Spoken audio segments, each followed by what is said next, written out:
जय Shri Ram. Hindus festivals में आप सभी का स्वागत है। आज हम आपके लिए लेकर आए हैं श्रावण मास माहात्म्य 5वां अध्याय। श्रावण मास में किए जाने वाले विभिन्न व्रतानुष्ठान और रविवार व्रत के वर्णन में सुकर्मा द्विज की कथा।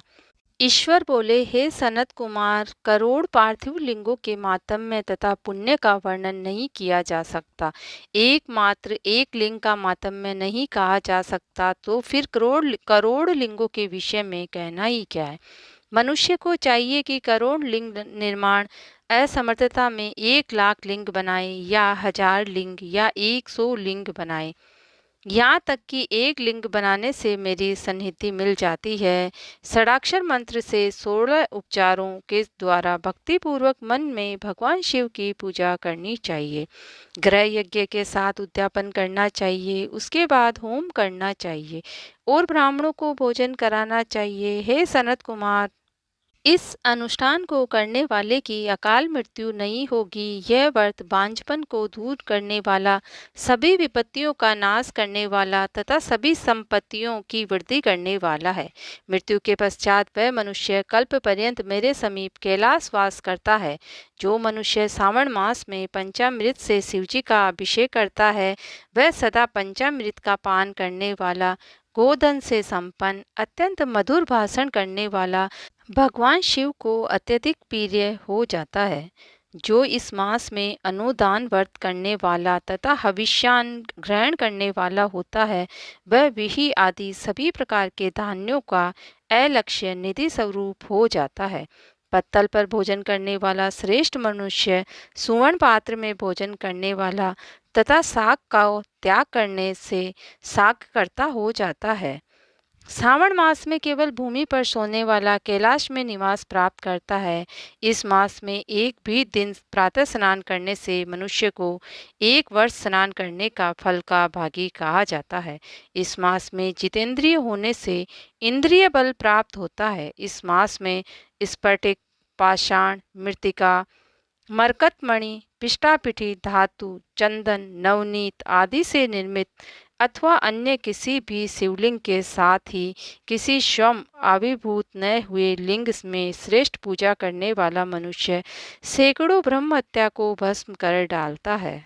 किसी पवित्र तीर्थ क्षेत्र में सूर्य ग्रहण या चंद्र ग्रहण के अवसर पर 1 लाख जप से जो सिद्धि होती है, वह इस मास में एक बार के जप से ही हो जाती है।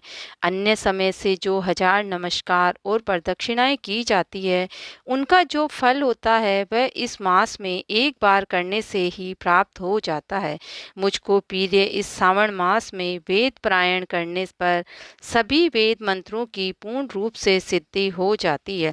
श्रद्धा युक्त होकर इस मास में 1000 बार पुरुष सूक्त का पाठ करना चाहिए अथवा कलयुग में उसका 4 गुना पाठ करना चाहिए अथवा वर्ण संख्या का 100 गुना पाठ करना चाहिए अथवा वह करने में असमर्थ हो तो आलस्यहीन होकर मात्र 100 पाठ करने चाहिए।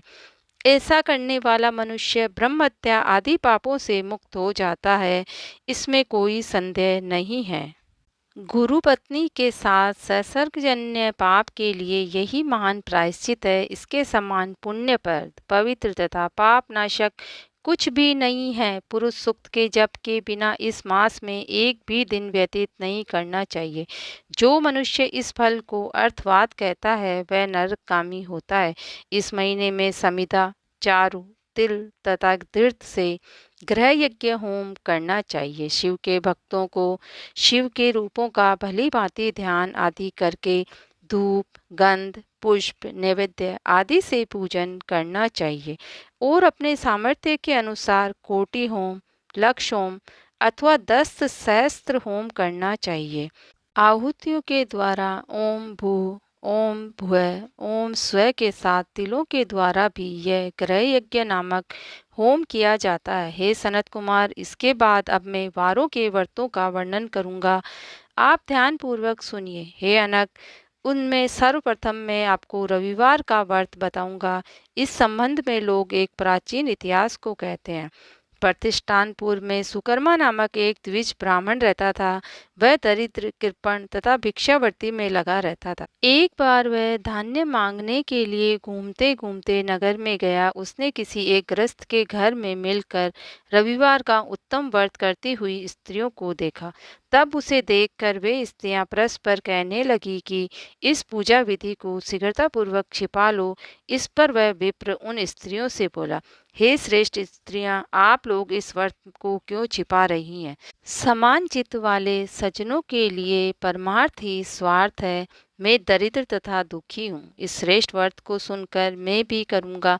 अतः आप लोग इस व्रत का विधान व फल अवश्य बताएं। स्त्रियां बोली, हे द्विज, इस व्रत के करने में आप उन्माद तथा प्रमाद करेंगे, अथवा भूल जाएंगे, अथवा इसके प्रति अभक्ति या अनास्था रखने लगेंगे।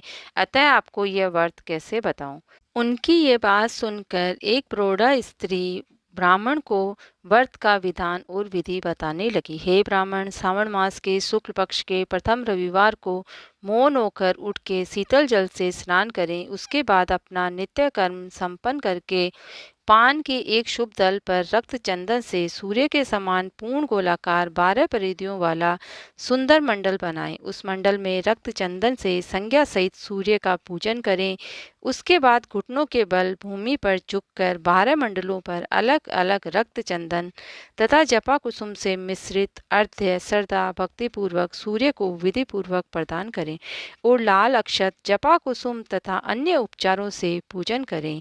उसके बाद मिश्री से युक्त नारिकेल के बीज को नैवेद्य अर्पित करके आदित्य मंत्रों से सूर्य की स्तुति करें और श्रेष्ठ द्वादश मंत्रों से 12 नमस्कार तथा प्रदक्षिणाएं करें। उसके बाद 6 ऋतुओं से बनाए गए सूत्र में 6 ग्रंथियां बनाकर देवेश सूर्य को अर्पण करके उसे अपने गले में बांधें और पुनः 12 फलों से युक्त वायन ब्राह्मण को प्रदान करें। इस व्रत की विधि को किसी के सामने नहीं सुनानी चाहिए। हे विप्र, इस विधि से व्रत के लिए जाने पर धनहीन व्यक्ति धन प्राप्त करता है, पुत्रहीन पुत्र प्राप्त करता है, कोढ़ी कोढ़ से मुक्त हो जाता है, बंधन में पड़ा हुआ व्यक्ति बंधन से मुक्त हो जाता है, रोगी व्यक्ति रोग से मुक्त हो जाता है। हे विप्रेंद्र, अधिक कहने से क्या प्रयोजन? साधक जिस जिस अभिष्ट की कामना करता है वह इस व्रत के प्रभाव से उसे मिल जाता है। इस प्रकार श्रावण मास के 4 रविवारों और कभी कभी 5 रविवारों में इस व्रत को करना चाहिए। इसके बाद व्रत की संपूर्णता के लिए उद्यापन करना चाहिए। हे विप्रेंद्र, आप भी इसी प्रकार करें, इससे आपकी सभी कामनाओं की सिद्धि हो जाएगी। उसके बाद उन पतिव्रताओं को नमस्कार करके वह ब्राह्मण अपने घर को गया।